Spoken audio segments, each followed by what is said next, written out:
Nunca había sido más consciente del silencio en un gran salón que en el momento en que anunciaron su nombre como el mío. Las antorchas a lo largo de las columnas de mármol no parpadearon, y las cortinas doradas no se mecieron.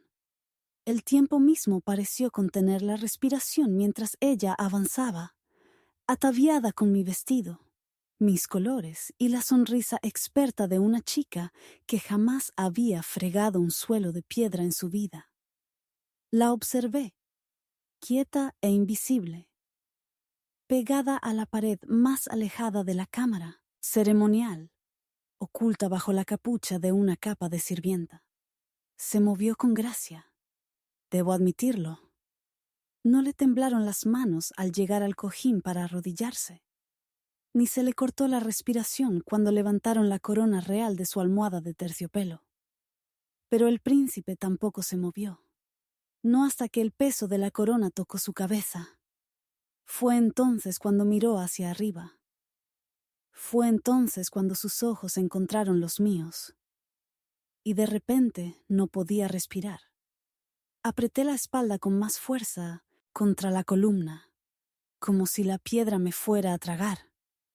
Me dije que lo estaba imaginando, que era imposible que me viera, que los ojos que había memorizado, los que se posaban en mis manos mientras le servía el té, los que se ablandaban cuando hacía preguntas que ninguna criada debería atreverse a hacer, no buscaban entre la multitud algo que habían perdido, pero lo eran. Su mirada no siguió las oraciones del arzobispo, ni cuando la bendijeron, ni cuando la titularon, ni siquiera cuando la besaron. En cambio, sus ojos se quedaron fijos en mí, silenciosos, cargados con una verdad que nunca le permitirían decir. Decían que era perfecta, la hija del duque de Araya, elegida por la sangre, la riqueza y la diplomacia. Hablaba 4 idiomas y bailaba como la seda sobre el mármol. Su retrato había sido enviado a todos los reinos vecinos. Su compromiso matrimonial se utilizó para poner fin a una guerra. Era todo lo que yo no era. Pero no era ella quien había caminado con él por los pasillos del jardín después de medianoche. Ella no era quien sabía que él odiaba el aroma de los lirios. Ella no fue a quien besó detrás del muro de la capilla la noche antes de que se anunciara su coronación. Ese era yo. Elena, la criada sin apellido, la sirvienta de manos callosas y un recuerdo lleno de todo lo que él jamás pudo decir en voz alta. Me habían escondido antes de esta ceremonia. Me apartaron de mi puesto y me reasignaron a las afueras del palacio hace 3 semanas. Sin más explicación que una carta sellada que no me permitieron abrir. Cuando intenté resistirme, amenazaron con sacar a mi hermano del almacén donde trabajaba y azotarlo por robo. Un delito que nunca se cometió, pero que siempre es fácil de inventar. Necesitaban que me fuera antes de la coronación, pero nunca esperaron que regresara.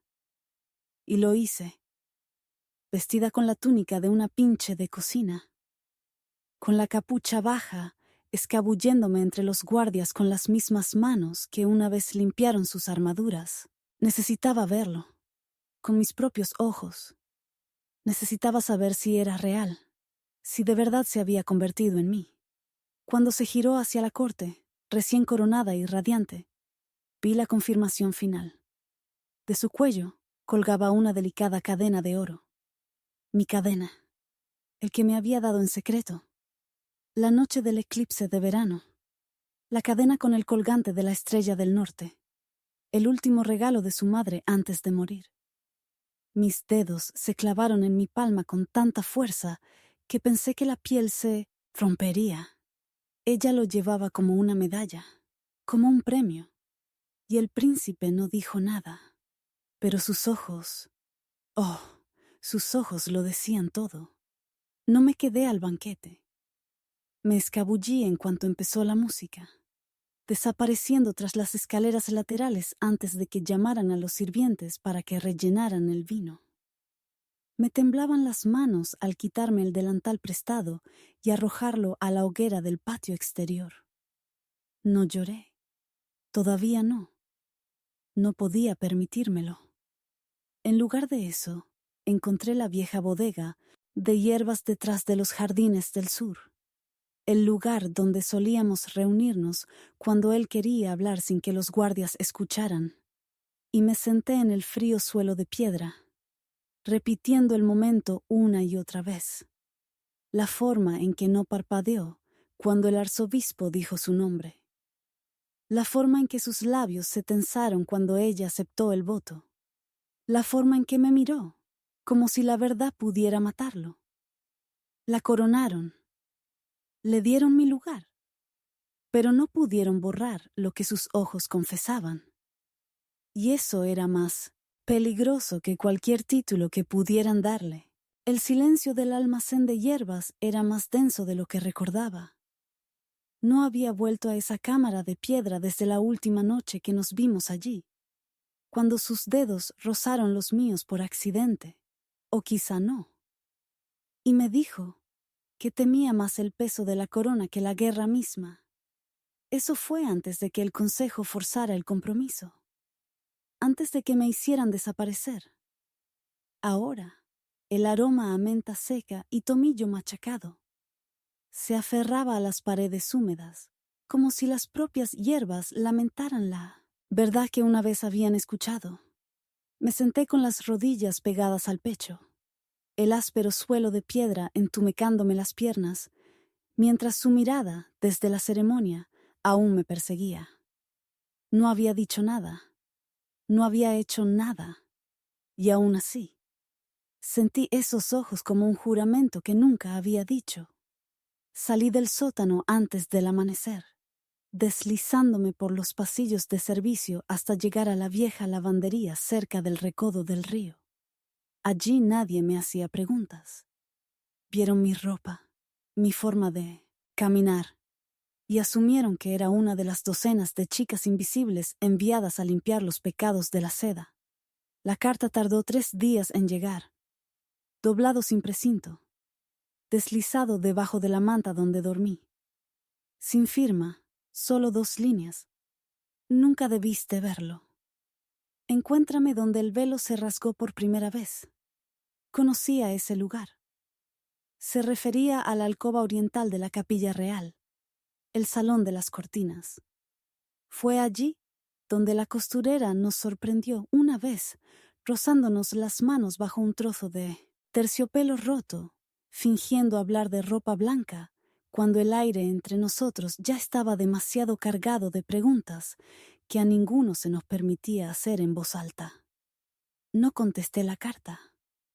Simplemente esperé. En la 5ª noche, cuando el campanario dio pasada la medianoche y las calles cercanas a las cocinas exteriores se vaciaron de risas, me envolví bien en mi chal y crucé los jardines del palacio bajo la niebla. Él ya estaba allí. Estaba de pie cerca de la estatua rota de Santa Corvina, la del rosario roto y sin ojos. Llevaba la capa levantada, ocultando el intenso azul de sus hilos de coronación. Pero lo reconocí, por la inclinación de su mandíbula. Por cierto, no se movió al verme. No deberías haber regresado, dijo en voz baja. Entonces, ¿por qué dejaste la carta? El silencio se extendió entre nosotros como una espada. Parecía mayor a la luz de la antorcha. No por la edad, sino por el desgaste. El tipo de desgaste que surge al tragar cosas demasiado grandes para que el alma las ni mantenga enterradas. No lo sabía, dijo al fin. No hasta que ya estaba firmado. Hasta que la trajeron a la sala del trono con lo que te di. No hablé. No me inmuté. Dejé que sintiera el peso de ese silencio. Que me quemara como aún me quemaban mis votos. Él sabía lo que me había prometido, aunque nadie más lo hubiera oído. Buscó algo debajo de su capa. Un pequeño pergamino. Esta es la verdad, dijo. Mi parte. Si la encuentran, me acusarán de traición. Pero si la guardas, si lo conservo, dirán que lo falsifiqué. No discutió. Simplemente me miró fijamente, con el dolor grabado en las comisuras de los labios. Pensé que podrías soportarlo, dijo. Perderte, verte desaparecer. Pero hoy, cuando la coronaron en tu lugar, y te quedaste allí como un fantasma con los ojos llenos de fuego, no pude respirar. Casi me rompo entonces. Casi. Pero en lugar de eso, pregunté, ¿por qué ella? ¿Por qué yo? ¿Por qué llegó a esto? Negó con la cabeza. Porque la guerra de mi padre necesitaba una boda, y tu nombre no tenía escudo que la protegiera. Tomé el pergamino. No lo abrí. Dicen que es perfecta, dije. Habla el idioma de la corte. Hace reverencias a las reinas y escribe notas de agradecimiento en latín. Él se acercó más. Pero ella no sabe las palabras que susurré en tu cabello la noche que juré que nunca dejaría que te tocaran. Lo miré. Y tú los dejaste. Eso lo destrozó. Lo vi. Su voz se quebró. Intento arreglarlo. Lo arreglaré. Pero no así. No en las sombras. Entonces, ¿por qué seguimos reuniéndonos en ellos? Él no dijo nada. Una ráfaga de viento atravesó la hornacina de la capilla, haciendo que la cortina rota se retorciera a nuestro alrededor como un velo renacido. Por un instante se sintió como aquella noche. El aire demasiado denso, el mundo demasiado lejano. Quería gritar, caer en él, maldecir cada promesa y mentira encubierta que había reemplazado mi nombre por el suyo. Pero en lugar de eso dije, tomaste mis votos y los enterraste en silencio. Él tomó mi mano. Esta vez le dejé sostenerlo. Pero no contuve las lágrimas. El día que me echaron, aún no había empezado a llover. Pero las nubes ya lo sabían. No me permitieron empacar. Ni despedidas, ni cartas, ni siquiera un par de zapatos completos. Me hicieron marchar por el ala este, con una capa apenas abrochada en el hombro y un dobladillo roto arrastrándose por el polvo de mármol. El banquete de bodas de una noble aún resonaba en los pasillos, cuando los guardias me tomaron del brazo como a un criminal y me sacaron por una puerta lateral, lejos del palacio que una vez había pulido con mis propias manos. Nadie habló. Nadie tenía por qué hacerlo. El silencio de la traición nunca es ruidoso. Cuando llegamos al otro extremo del terreno, donde el huerto empieza a pudrirse y los muros reales están cubiertos de hiedra que nadie se molesta en podar, me pusieron una pequeña bolsa en las manos. Dentro, un solo vestido, mal remendado, del color de la leche en mal estado. Sin moneda, sin zapatos, sin sello de paso. Tienes que desaparecer, dijo uno de ellos. No, morir. Simplemente desaparecer. El nombre que una vez llevé. Helena del ala este, la silenciosa, la que cantaba mientras fregaba el suelo de oración. Ya había sido borrado. Una chica nueva, con mis deberes, llevaba el pelo como el mío. Se reía demasiado fuerte. Se dirigía al príncipe sin bajar la mirada. Me habían reemplazado antes de que se secara la tinta del pergamino que lo hacía suyo. Caminé hasta el anochecer, sangrando por las plantas de los pies, con el corazón arrastrándose como un fantasma. En un momento dado, pasé junto a una estatua rota de Santa Aurelia y caí de rodillas ante ella, pidiéndole al cielo solo una razón para no ahogarme en el río que tenía justo enfrente. Y entonces recordé su voz. No era la voz de un príncipe, sino la del chico que la oía. El chico que una vez dijo que mi silencio lo tranquilizaba más que 1000 caballeros. El chico que me tomó de la mano antes de tomar su espada. Lo odié por eso. Y aún lo necesitaba. Un pequeño pueblo pesquero me acogió. Allí no preguntaban nombres. solo manos. Fregaba barcos en lugar de suelos. Cosía redes en lugar de sedas. Y cuando el viento aullaba, lo escuchaba como si trajera un mensaje. Nunca lo hizo. Una noche, un comerciante de la capital pasó por allí, ebrio de vino caliente, de lengua suelta. Habló del nuevo collar de la reina, un colgante con forma de estrella. Dijo que era un regalo del príncipe, aunque parecía de segunda mano. Barato incluso. Se me revolvió el estómago. El collar no era barato, era mío. La única parte de mí que el tribunal no pudo despojar por completo. Ahora ella lo llevaba puesto y él la dejó. Esa noche tomé el vestido que me habían dado y lo quemé en el puerto. Vi cómo la tela se rizaba y rechinaba en el fuego hasta que solo quedaron las cenizas de una niña que ya no tenía nombre. Me quedaba un par de botas que le pedí prestadas a una viuda que no me debía nada y me lo dio todo. Empaqué lo poco que tenía. Me envolví los dedos en lino y esperé a que saliera la luna. No he vuelto al palacio. Todavía no. En lugar de eso fui al monasterio. El único lugar donde el nombre de mi madre aún vivía entre los márgenes de viejos libros de registro y tapices desmoronados. Me arrodillé ante las monjas con sal en las mejillas y pregunté si podía dormir entre los fantasmas. Me dieron una escoba y una palangana, y eso fue suficiente. Por un tiempo. Pero el silencio solo dura un tiempo antes de que la verdad lo atraviese. Y una mañana, mientras barría el claustro norte, encontré una carta, sin sellar, sin dirección, simplemente descansando en el banco de piedra donde los lirios nunca florecieron. Dentro, una línea. El colgante nunca fue suyo, los votos tampoco. Sin nombre, sin firma, pero la escritura era suyo. Y así, sin más, la niña que intentaron enterrar volvió a caminar. La cera era de un rojo carmesí, con la impresión de una luna creciente, tan profundamente impresa en el pergamino que había agrietado el borde. No hubo palabras, ningún saludo, ningún nombre, solo el sello.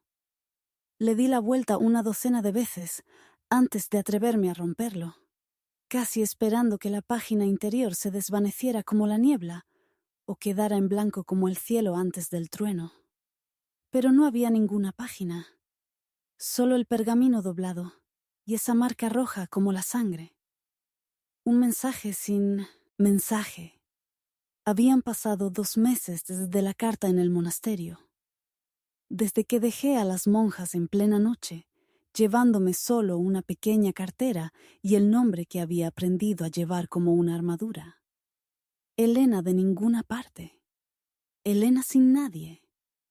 Ahora, un sello de la propia corona me encontró al pie de una capilla en ruinas en un valle olvidado, donde había aceptado un trabajo transcribiendo antiguos registros funerarios a cambio de una cama en el ático.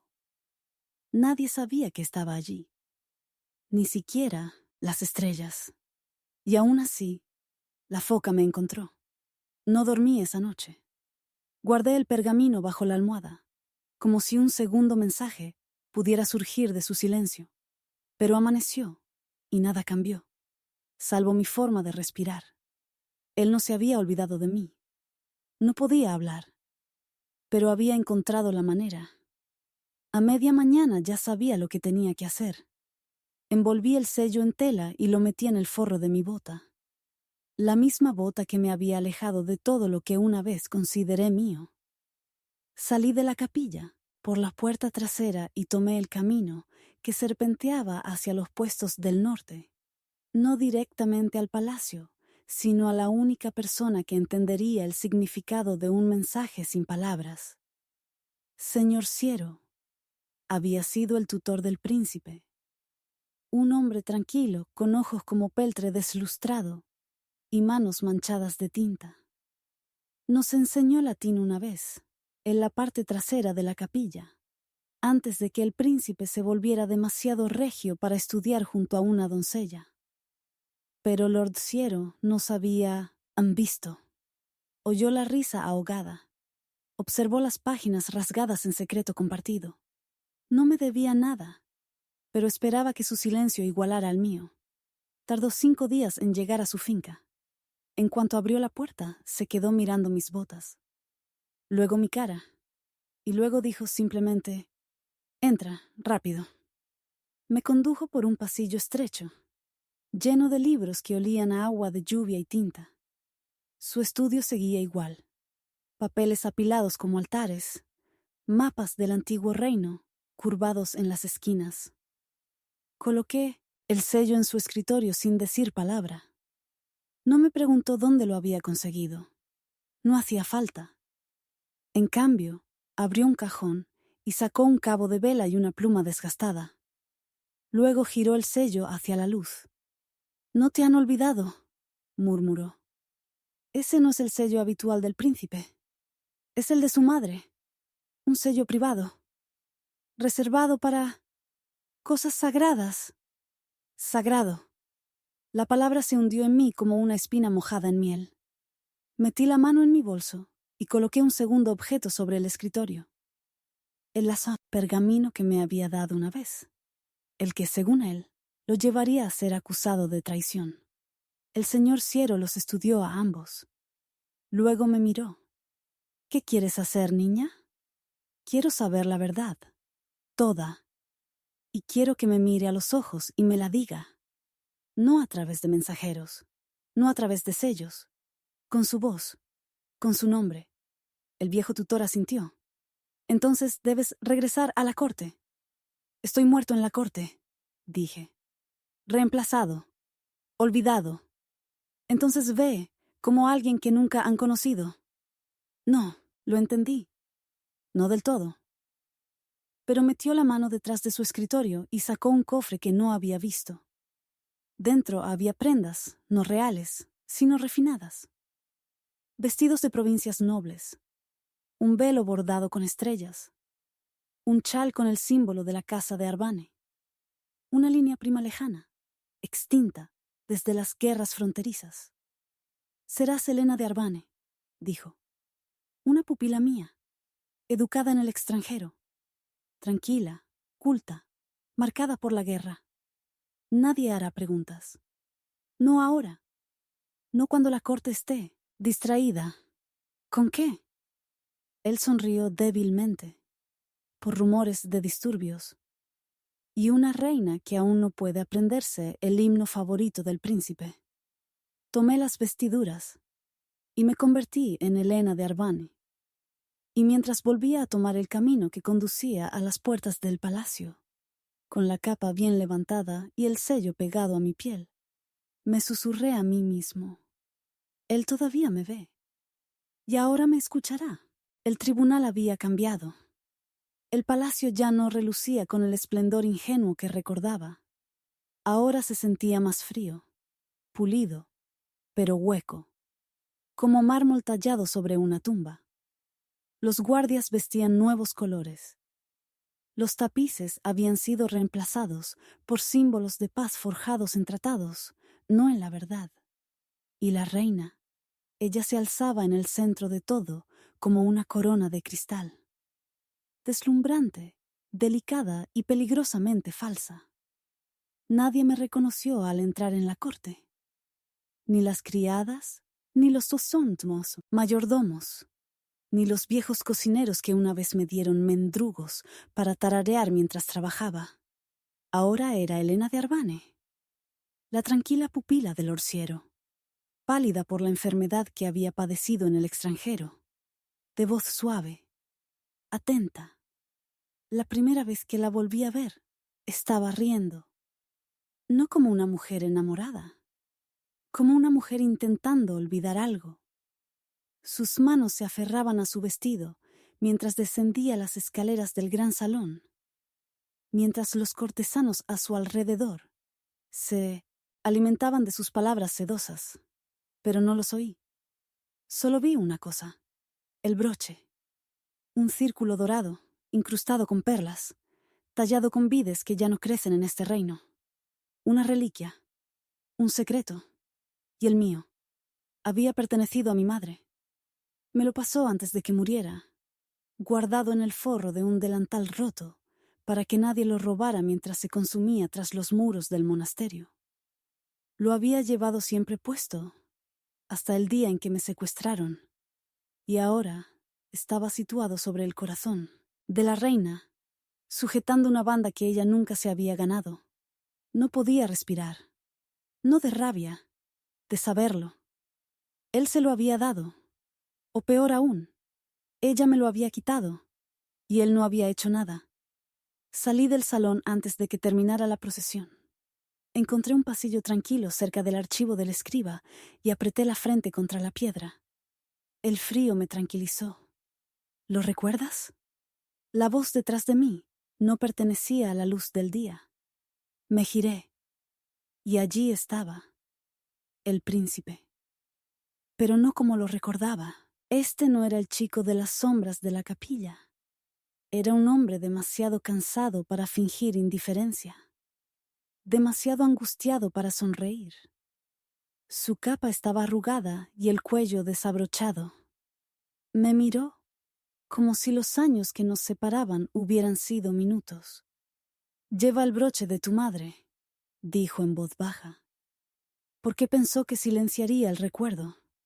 Se me hizo un nudo en la garganta. Dijo que lo encontraron entre la ropa sucia, susurré. Pero miente con demasiada facilidad.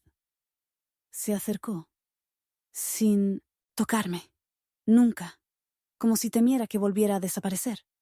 Lo busqué, dijo. Después de que te atraparan, pregunté a las camareras, amenacé al mayordomo, pero ya no estaba.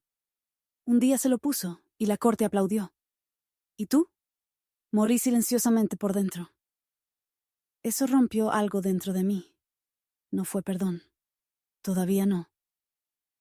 Pero fue una grieta en el muro que había construido alrededor del sonido de su voz. Nunca enterré el recuerdo, añadió. Ni una sola vez. Te veo en cada pasillo, donde el silencio persiste. Huelo romero y pienso en tus dedos. A nadie le hablo como antes te hablaba a ti. Entonces, ¿por qué no lo dijiste? Bajó la mirada. Porque el silencio era lo único seguro que quedaba. Una pausa. Un respiro. Entonces pregunté, ¿por qué ahora? No respondió directamente. En cambio, sacó un trozo doblado de debajo de su chaleco. No estaba sellado. Solo una cinta de tela atada. Dentro, mi nombre. Mi verdadero nombre. Escrito a mano. Tenía esto guardado en mi escritorio. Lo leía todas las noches. Y ahora, quiero que lo devuelvas. ¿A qué? Pregunté. ¿A un lugar que no conoce mi cara ni mi nombre? Para mí, susurró. Tomé la cinta. No tomé el papel.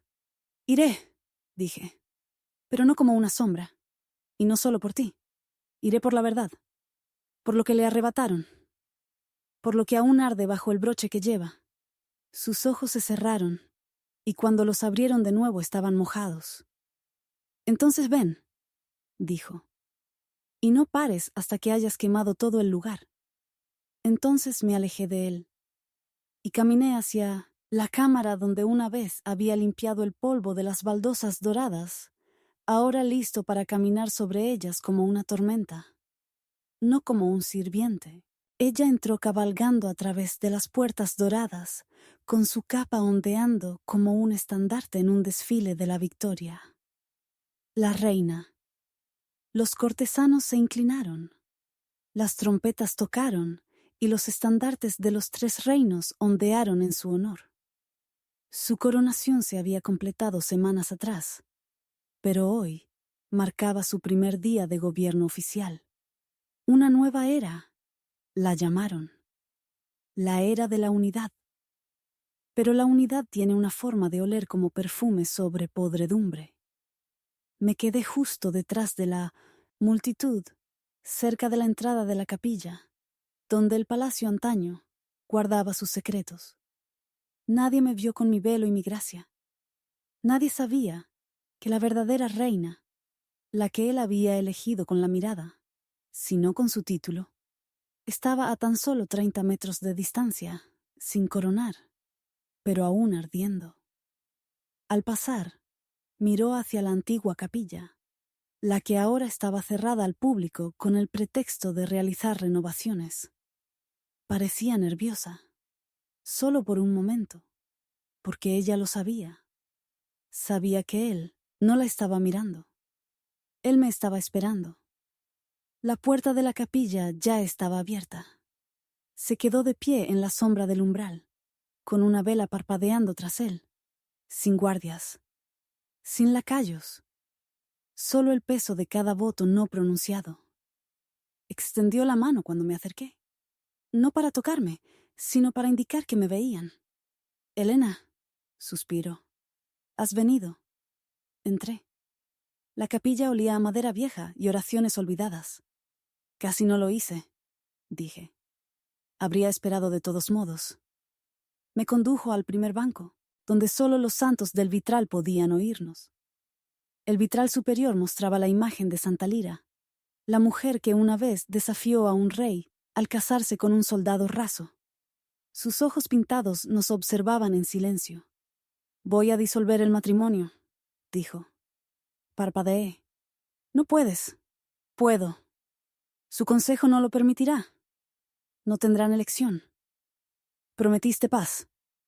«Dirán que prefieres el amor al reino». Se inclinó más cerca. «Elijo la verdad en lugar de una mentira que envenena todo lo que toca». La puerta de la capilla crujió detrás de nosotros. Solo viento. Me aparté de él. Deberías haber peleado antes. Lo sé. Ella lleva el broche como una armadura. Lo sé. Dejaste que me borraran. Bajó la voz. Pero nunca te borré. Metió la mano en su abrigo y sacó algo. Mi broche. ¿No es el que ella llevaba puesto? El verdadero. El que había robado era una copia. Lo tenía escondido, dijo. En el muro de la capilla. El día que te llevaron. No pude protegerte. Pero sí pude proteger esto. Él lo presionó en mi mano. No me quedaba nada en qué creer, susurré. Excepto el recuerdo. Él se puso de pie. Que este sea entonces el momento en que el recuerdo se convierta en algo más que mera supervivencia. Yo también me puse de pie. Si hacen esto, acabar con la unión, habrá guerra. Ya hay guerra entre lo que vivo y lo que ya no puedo vivir sin él.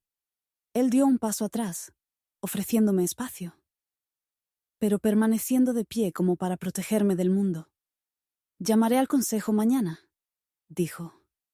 Pero hoy quería que supieras que quizá se le hayan abierto las puertas.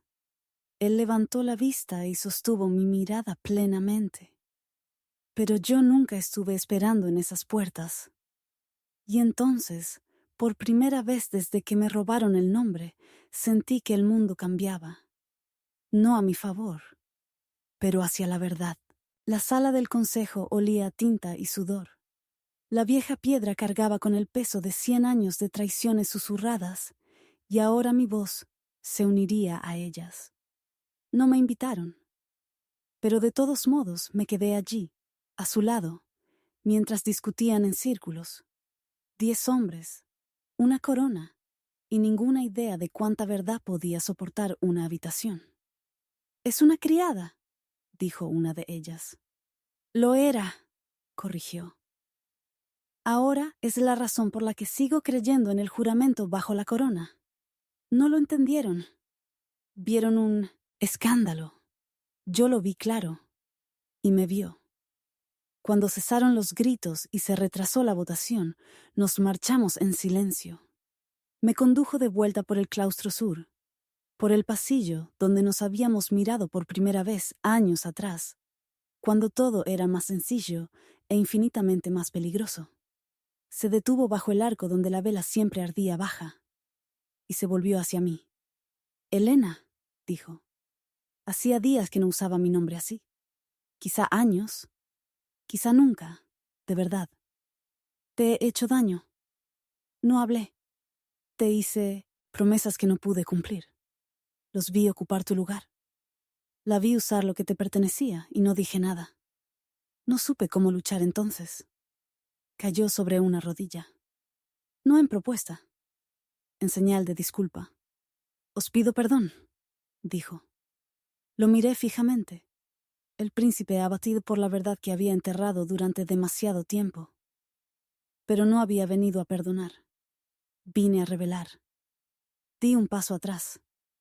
¿Quieres mi perdón?, dije suavemente. Pero no has pedido la verdad. Él miró hacia arriba. Viví en un sótano durante semanas después de que me arrestaran. Limpié sangre de la ropa de los nobles que nunca preguntaron quién era. Perdí mi nombre.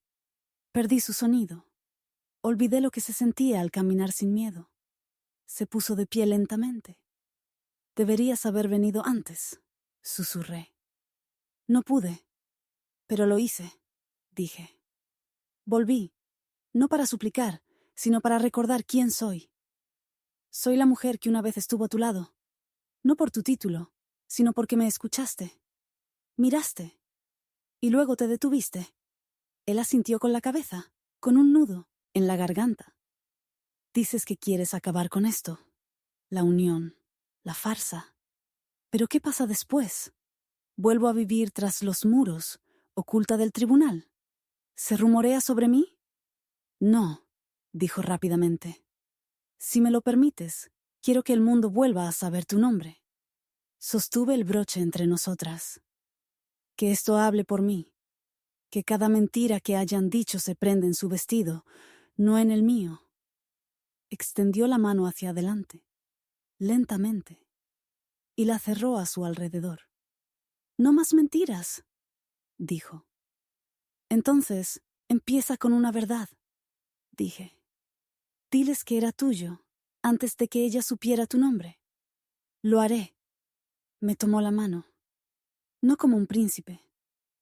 Como un hombre que había perdido algo sagrado y ahora estaba dispuesto a luchar por ello. Afuera, las campanas sonaron anunciando el anochecer. En mi interior me sentí más alto. No lo había perdonado, pero le había dado la verdad. Y la verdad, cuando finalmente se dice, se convierte en el fuego que hace posible el perdón. El salón de la coronación nunca estuvo más frío. La vistieron de terciopelo y oro. Las trompetas gemían como una advertencia. El trono había sido pulido hasta la ceguera. Todo relucía. Y sin embargo, nada brillaba de verdad. Ella estaba parada en el centro de todo, con la espalda recta, una sonrisa firme y la corona esperando como una mentira suspendida sobre su frente. Pero no fue una coronación.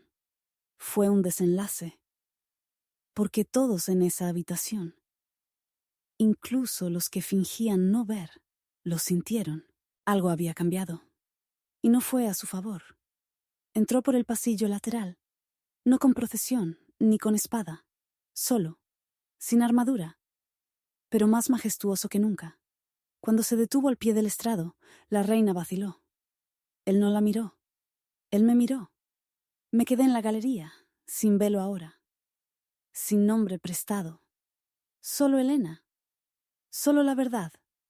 Y cuando él habló, la cámara quedó en silencio. No puede haber una corona construida sobre una mentira. La nobleza se quedó atónita. La mano del arzobispo se contrajo. La reina se quedó paralizada. Se giró lentamente. No fue elegida por los dioses ni por el pueblo. Fue elegida por el miedo. Y el miedo ya no gobierna esta corte. Dio un paso adelante, con la voz quebrada como el hielo. «No puedes hacer esto». «Ya lo he hecho». Señaló el broche que tenía en la mano. Ya no estaba oculto. Lo llevaba sobre el corazón. «Esto era de ella», dijo con voz firme. «Y yo también». Silencio. Y entonces el arzobispo, pálido y sudoroso, se volvió hacia mí. «¿Aceptas este lugar? Este voto, este peso?» Miré a la reina, sus manos temblorosas, la corona que aún no había tocado su cabeza. «No», dije. Un jadeo. No quiero el trono, continué. No construido así, no empapado de vergüenza. Me volví hacia el príncipe. Pero no me iré sin ser visto. Bajó del estrado, y delante de cada noble, de cada observador, de cada testigo de la traición, se arrodilló, sin ceremonia. Solo un voto. Que el reino te vea ahora, dijo. No como mi reina, como mi verdad. Extendí la mano para cogerle, y luego me alejé. No hacia el trono, hacia la capilla, el lugar donde todo había comenzado. Y cuando pasé por las puertas del palacio, les oí susurrar. Ella dejó atrás la corona, pero lo que ninguno de ellos entendió, ni la reina que se aferraba a un asiento que ya se estaba agrietando, ni la corte que se apresuró a reescribir sus lealtades, fue que yo había tomado algo mucho más permanente. Yo había tomado la parte de él que no estaba tocada por el poder. Había tomado su alma. Y lo llevé sin vergüenza,